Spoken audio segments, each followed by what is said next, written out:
European രാജ്യമായ ഫ്രാൻസിൽ വലിയ കലാപം പൊട്ടിപ്പുറപ്പെട്ടിരിക്കുകയാണ്. 80,000-ലധികം പോലീസിനെ വിന്യസിച്ചിട്ടും ഈ കലാപത്തിന് യാതൊരു ശമനവുമില്ല.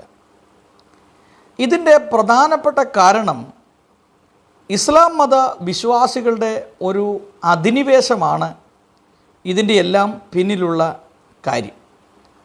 യൂറോപ്യൻ രാജ്യങ്ങളിലേക്ക് ഇസ്ലാം മതത്തിൻ്റെ ഒരു വലിയ കടന്നുകയറ്റം ആ രാജ്യത്തിൻ്റെ സമാധാനവും സ്വസ്ഥതയും മനുഷ്യനെ മാന്യമായി ജീവിക്കാനുള്ള എല്ലാ അവകാശത്തെയും ഖനിച്ചുകൊണ്ടാണ് അവിടെ ഈ ഇസ്ലാമിസ്റ്റുകളുടെ ഒരു കടന്നുകയറ്റം ഉണ്ടായിക്കൊണ്ടിരിക്കുന്നത്. വളരെ നല്ല ഒരു രാജ്യമായിരുന്ന UK പോലുള്ള സ്ഥലങ്ങൾ ഇന്ന് ഇസ്ലാമിസ്റ്റുകളുടെ കയ്യിൽ അകപ്പെട്ടതോടുകൂടി വലിയ അരാജകത്വവും അരക്ഷിതാവസ്ഥയും അതുപോലെ പട്ടാപ്പകൽ മോഷണവും പിടിച്ചുപറിയും ബലാത്സംഗവും തട്ടിക്കൊണ്ടുപോക്കും ഒക്കെയാണ് ഇപ്പോൾ ഈ പ്രദേശങ്ങളെല്ലാം നടക്കുന്നത്. എന്നാൽ ഇതുമായി ബന്ധപ്പെട്ട് ഫ്രാൻസിൽ വലിയ കലാപമാണ് നടക്കുന്നത്. ഫ്രാൻസിൽ മുസ്ലിം പള്ളിക്ക് മുൻപിൽ പന്നിത്തലകൾ കൊണ്ടയിട്ട സംഭവം വംശീയ ആക്രമണമാണ് എന്ന് വലിയ ആരോപണം പുറത്തു വരികയാണ്.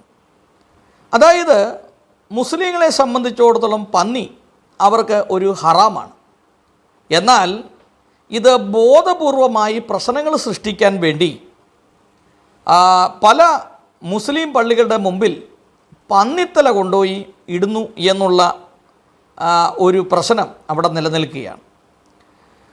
ഫ്രാൻസിലെ സർക്കാർ വിരുദ്ധ പ്രക്ഷോഭം കനക്കുന്നതിനിടയിൽ പാരീസിലെ മുസ്ലിം പള്ളികൾക്ക് മുമ്പിൽ പന്നിത്തലകൾ കണ്ടെത്തി. ഫ്രഞ്ച് പ്രസിഡന്റ് ഇമ്മാനുവേൽ മക്രോണിൻ്റെ പേരെഴുതിയ നിലയിലാണ് മുറിച്ചു മാറ്റപ്പെട്ട പന്നിത്തലകൾ കണ്ടെത്തിയത് എന്ന് ഫ്രഞ്ച് മാധ്യമങ്ങൾ റിപ്പോർട്ട് ചെയ്യുകയാണ്. അതായത് പാരീസിൽ ഏതാണ്ട് 9 പള്ളികളുടെ മുമ്പിലാണ് ഈ പന്നിത്തലകൾ കാണാനായിട്ട് ഇടയായിത്തീർന്നത്. സംഭവത്തിൽ കടുത്ത പ്രതിഷേധമാണ് ഉയരുന്നത്. മുസ്ലിങ്ങൾക്കെതിരായിട്ടുള്ള ഒരു വംശീയ ആക്രമണത്തിൻ്റെ ഭാഗമാണ് എന്നും ഇത് ഒരിക്കലും അംഗീകരിക്കാൻ കഴിയുന്നതല്ല എന്നും ആഭ്യന്തരമന്ത്രി ബ്രൂണോ പറഞ്ഞിരിക്കുകയാണ്. ഫ്രഞ്ച് പ്രസിഡന്റ് ഇമ്മാനുവേൽ മക്രോണും ഈ സംഭവത്തെ അപലപിച്ചുകൊണ്ട് രംഗത്തെത്തിയിട്ടുണ്ട്. ഇസ്ലാം വിദ്വേഷം വളരുന്നതിൻ്റെ പുതിയ ഘട്ടമാണിത് എന്ന് പാരീസ് ഇമാം ഷംസുദ്ദീൻ ഹാഫിസ് അഭിപ്രായപ്പെട്ടിരിക്കുകയാണ്. അതായത് ഒരു ഇസ്ലാം വിരുദ്ധ പ്രക്ഷോഭം അവിടെ നടക്കുകയാണ്. മുസ്ലിങ്ങൾക്കെതിരെ വലിയ ആക്രമണങ്ങൾ അവിടെ നടക്കുകയാണ് എന്നാണ് അദ്ദേഹം അഭിപ്രായപ്പെടുന്നത്. എന്നാൽ മുസ്ലിങ്ങളുടെ ഒരു അധിനിവേശം ഈ യൂറോപ്യൻ രാജ്യങ്ങളിലേക്ക് കടക്കുന്നതോടുകൂടി അവിടെ വലിയ പ്രക്ഷോഭങ്ങളാണ് അവിടെ അരങ്ങേറിക്കൊണ്ടിരിക്കുന്നത്. അത് പല രാജ്യങ്ങളിലേക്കും പോളണ്ട് പോലുള്ള രാജ്യങ്ങളിൽ നിന്ന് ഇസ്ലാമിസ്റ്റുകളെ പുറത്താക്കുവരെ ഉണ്ടാകുവാനിടയായിരുന്നു. അതേസമയം സംഭവത്തിന് പിന്നിൽ റഷ്യൻ ഇടപെടലുകളാണ് എന്ന് സംശയിക്കപ്പെടുന്നു എന്ന് ഫ്രഞ്ച് സർക്കാർ അഭിപ്രായപ്പെടുകയാണ്. പന്നിത്തല കൊണ്ടയിട്ട സംഭവവുമായി ബന്ധപ്പെട്ട് അത് സ്വദേശികളല്ല വിദേശ പൗരന്മാരാണ് ഇത് ചെയ്തതെന്നും ഇവർ രാജ്യം വിട്ടുപോയി അല്ലെങ്കിൽ രാജ്യം വിട്ടു എന്നാണ് കരുതുന്നത് എന്നും ഇതുമായി ബന്ധപ്പെട്ട ഓഫീസുകൾ വ്യക്തമാക്കുകയാണ്. ഈ അടുത്ത നാളുകളിലായി ഫ്രാൻസിൽ മുസ്ലിങ്ങൾക്കെതിരെ ഏതാണ്ട് 75% വർധനമാണ് ആക്രമണത്തിൽ ഉണ്ടായിരിക്കുന്നത് എന്ന് ചില മാധ്യമങ്ങൾ റിപ്പോർട്ട് ചെയ്യുന്നു. കഴിഞ്ഞ ദിവസങ്ങളിൽ അരങ്ങേറിയ സർക്കാർ വിരുദ്ധ പ്രക്ഷോഭം ഫ്രാൻസിൽ ശക്തി പ്രാപിച്ചിരിക്കുകയാണ്. പ്രസിഡന്റ് ഇമ്മാനുവേൽ മക്രോണിൻ്റെ നയങ്ങൾക്കെതിരെ എല്ലാം തടയുക എന്ന ആഹ്വാനമായിട്ടാണ് ജനങ്ങൾ തെരുവിലിറങ്ങിയിരിക്കുന്നത്. ജനങ്ങൾ തെരുവിലിറങ്ങി പൊതുസ്ഥലങ്ങളിലും പാരീസിലും ഒക്കെ ശക്തമായ ഏറ്റുമുട്ടലുകളാണ് പോലീസുമായി ബന്ധപ്പെട്ട് നടക്കുന്നത്. ബാരിക്കേഡുകൾ തകർക്കുക, ഭവനങ്ങൾക്ക് തീയിടുക, ഇങ്ങനെയുള്ള പല കാര്യങ്ങൾ, വൈദ്യുതി വിച്ഛേദിക്കുക, ഇങ്ങനെയുള്ള കാര്യങ്ങളാണ് നടക്കുന്നത്.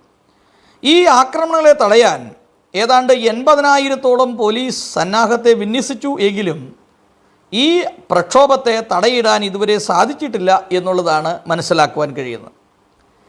പ്രതിഷേധത്തിൻ്റെ ഒരു പശ്ചാത്തലത്തെ നമ്മൾ പഠിക്കുമ്പോൾ ഈ കഴിഞ്ഞ തിങ്കളാഴ്ച പാർലമെൻറ്റിൽ നടന്ന വിശ്വാസ വോട്ടെടുപ്പിൽ പ്രധാനമന്ത്രി ഫ്രാൻസ്വ ബെയ്റോ പരാജയപ്പെട്ടതിനെ തുടർന്നാണ് ഇത്തരത്തിലുള്ള ഒരു വലിയ ആക്രമണം അല്ലെങ്കിൽ ഒരു പ്രതിഷേധം ശക്തമായത്.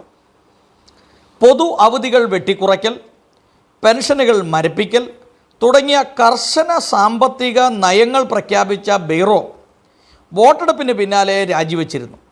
ചൊവ്വാഴ്ച മക്രോൺ തൻ്റെ വിശ്വസ്തനായ വ്യക്തിയെ സെബാസ്റ്റ്യൻ ലെക്കോർണുവിനെ പ്രധാനമന്ത്രിയായി നിയമിച്ചിരുന്നു. 12 മാസത്തിനിടയിൽ 4ാമത്തെ പ്രധാനമന്ത്രി നിയമനമാണ് രാജ്യത്ത് നടക്കുന്നത്.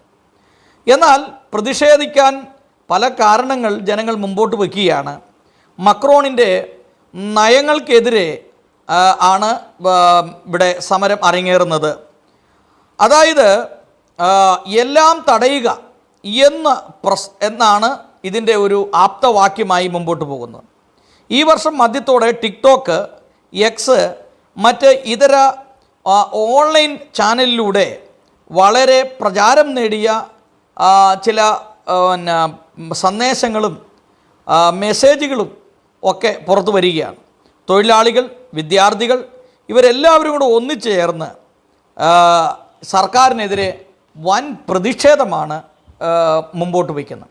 അപ്പോൾ തന്നെ അവിടെ താമസിക്കുന്നതായിട്ട് മുസ്ലിം സമൂഹത്തിനെതിരെ ശക്തമായ ആക്രമണങ്ങളും അതോടൊപ്പം തന്നെ മുസ്ലിം ദേവാലയങ്ങളുടെ മുമ്പിൽ പന്നിത്തലകൾ കൊണ്ടുപോയിട്ട് ഒരു വലിയ വർഗീയ വിദ്വേഷം പരത്തി ഭിന്നിപ്പിക്കുക എന്നുള്ള ഒരു വലിയ സമീപനവും അവിടെ നടക്കുന്നുണ്ട്.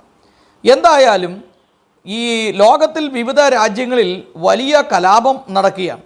നേപ്പാളിൽ, അതുപോലെ മറ്റ് ഇതര രാജ്യങ്ങളിൽ, ബംഗ്ലാദേശിൽ, ഇപ്പോൾ ഫ്രാൻസിലും വലിയ കലാപം അരങ്ങേറിക്കൊണ്ടിരിക്കുകയാണ്. എന്തായാലും ഇത് എത്രമാത്രം ഈ രാജ്യത്തെ പിടിച്ചു കുലുക്കും, ഈ രാജ്യത്തിന് എത്രമാത്രം അരിഷ്ഠിതാവസ്ഥ ഉണ്ടാകും എന്നുള്ളതിനെക്കുറിച്ച് വിലയിരുത്തേണ്ടി ഇരിക്കുന്നു. എന്തായാലും ഈ പ്രക്ഷോഭം ഇങ്ങനെ തുടർന്നു പോയാൽ അത് ഒരു വലിയ വംശീയ കലാപത്തിലേക്ക് അത് നയിക്കപ്പെടും എന്നുള്ളതാണ് പൊതുവെ വിലയിരുത്തപ്പെടുന്നത്.